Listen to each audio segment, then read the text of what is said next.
Maganda rin mga bossing, sa naghanap po dyan ng 7-seater diesel engine, automatic transmission. So after Holy Week, eto, balik trabaho na naman tayo mga bossing. Sa naghanap dyan ng 7-seater, baka makonsider nyo tong ating 2018 model na to, Toyota Innova na 2.8 liters turbo diesel mga bossing.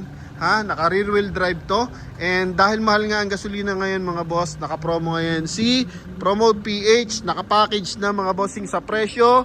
Pre-transfer of ownership, pre-full tank pa tayo mga boss, para sa mga mahal natin viewers and buyers. So ito mga bossing, ikutan ko lang ng bahagya.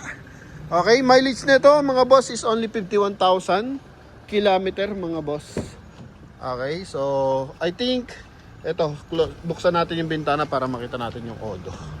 Ito yung odo niyan mga boss. 51,426 kilometer mga bossing. E-bar yan to.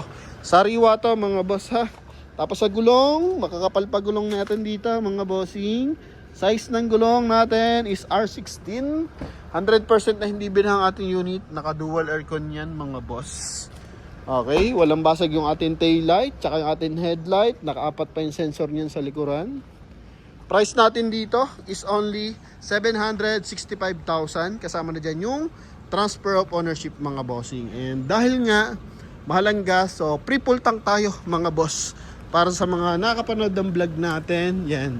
So magbibigay tayo ng libreng full tank mga boss. Package yan sa presyo mga bossing Para at least medyo maginhawa naman. Okay.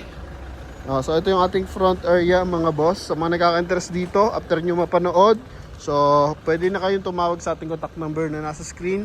Connected dyan ng Viber and WhatsApp mga boss. Coding nito is Thursday, ending 7.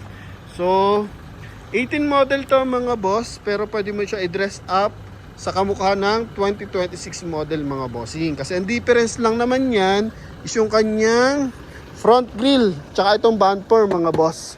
Yung headlight niyan, yung hood, pares ng sukat yan mga bossing. Kaya pwede mo siyang gawing mukhang 2026. Sa makina, wala ka na namang worry dyan, pares din yan mga bossing. 2.8 liters turbo diesel mga bossing Sa mags, pwede ka mag-upgrade ng mags, depende na sa kursunado mong mags. Kasi ito R16, pasok naman dyan hanggang R17, R18.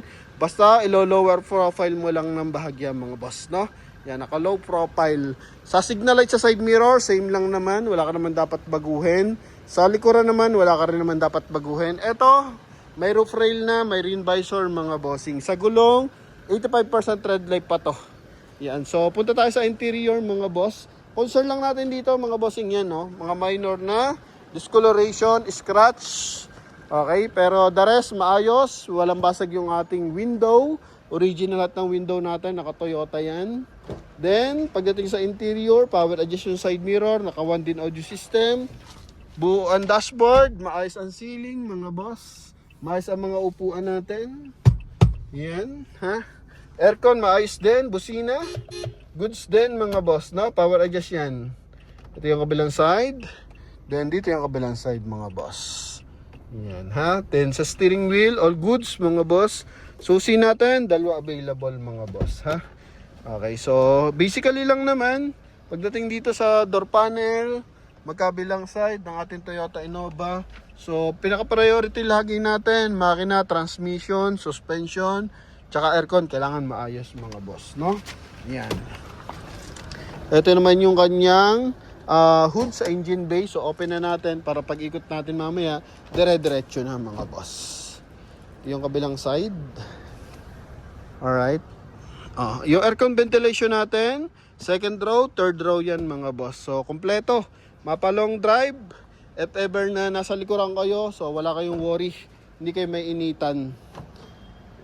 Ito naman yung ating taillight mga bossing. Pakita natin yung ating trunk compartment. In-upgrade na rin to, nag-sharp antenna na rin siya mga boss. Then ito yung ating likuran. So sa likuran, may additional na headrest para if in case magtatatlo kayo sa likuran, maluwag kasi ang Innova mga bossing. So pasok siya sa 8-seater, 7 to 8-seater mga boss. So may extra headrest para dito, komportable yung ating nasa third row mga bossing. Ceiling niyan, yan goods na goods yan. Lahat yan may hand grip sa sidings mga boss. Buo ang panel, walang basag, magkabilaan, mga hydraulic assist, maayos din yan mga boss. Okay, eto. Yan ha. May mga konting gas-gas lang mga bossing. Sa mga gulong naman, maayos pa naman yung mga gulong natin. Yung kabilang side. Naka-dish matting na rin to mga boss.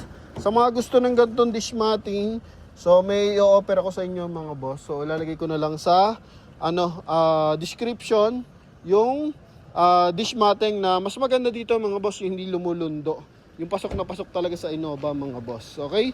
Para at least hindi kayo makuha man ng mga luray-luray na mga bossing na floor matting.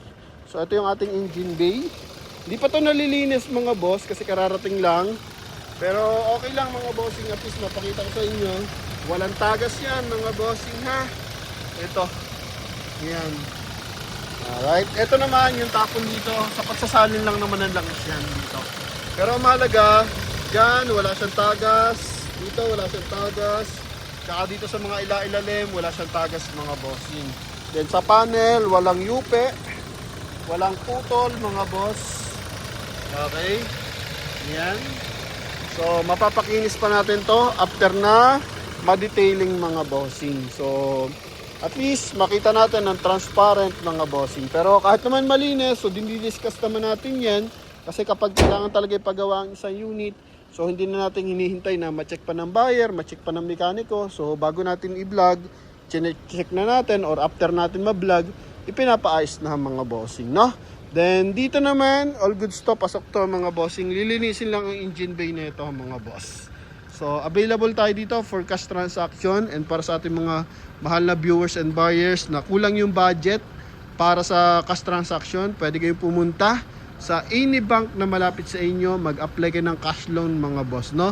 So nag-offer din naman tayo ng financing mga bossing, pero limited lang. So totally, mas gusto ko mag-apply kayo sa bank na malapit sa inyo ng cash loan, tapos yung makukuha yung pera, yun yung ibili nyo ng sasakyan mga bossing. Kasi napaka-secure doon, hindi kayo mahatakan mga boss. Okay, so yun naman ang importante dyan, sa binabayaran mo sa sasakyan, dapat di ka mahatakan. So para ma-make sure na hindi ka mahatakan, edi cash mo bilhin. Kung kulang yung cash mo, mag-loan ka ng cash sa bangko, yun ibili mo ng sasakyan mga boss. Kasi kapag nag-car loan ka, tapos tight lang yung budget mo, nagkaroon ka ng emergency funds mga bossing, so magagalaw mo yung pa-monthly na sasakyan mo mga boss, hahatakin ng bangko yan mga bossing ha. So nililinaw ko lang. So at least doon kapag pag cash loan mga boss, kahit madelay ka doon ng bayad, tataas yung interest mga bossing, walang collateral yon, wala kang chance na mahatakan ng sasakyan kasi nga cash loan yun mga bossing, ano?